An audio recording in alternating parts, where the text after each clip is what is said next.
Naging makulay at punong-puno ng sigla ang pagdiriwang ng 161st founding anniversary ng Bayan ng Claveria. Sabay ng 9th Tawid Festival sa ilalim ng inspirasyon at liderato ng ating masipag na punong bayan, Honorable Lucille Angelus Gillian Yapu, muling nagningning ang mayamang kultura at pagkakaisa ng mga Claveriano.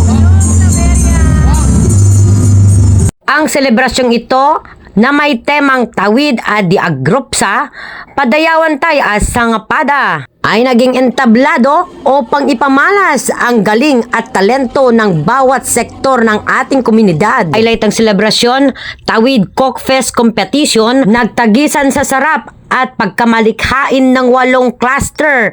Sa huli, itinanghal na kampyon ang Cluster 6 na binubuo ng mga sumusunod na barangay: Barangay Dibaliw, Barangay Santa Maria, Barangay Bilibigaw, Barangay Sentro 6. Sa kompetisyon ng tour guiding, isang malaking pagbati kay Tanya Isabel Biloria Herbacio mula sa Dibaliw Elementary School sa kanyang pagkakapanalo sa tour guiding. Kasama sa mahusay na coach na si Mr. Chester Viloria, ipinakita nila ang husay sa pagbabahagi ng ganda ng ating bayan. Ang tagumpay ng pagdiriwang na ito ay bunga ng pagtutulungan ng bawat Claveriano sa gabay ni Mayora Lucille Angelus Gillian Yapu upang mas lalong itampok ang turismo at pagkakakilanlan ng ating mahal na Claveria. Mabuhay Claveria! At yan ang Mabuhay Radio Japan Worldwide. Sa bawat oras, sa bawat himig, mananatili kaming walang takot, walang pinapaboran. Ako po si Maylin Tarukag Kavili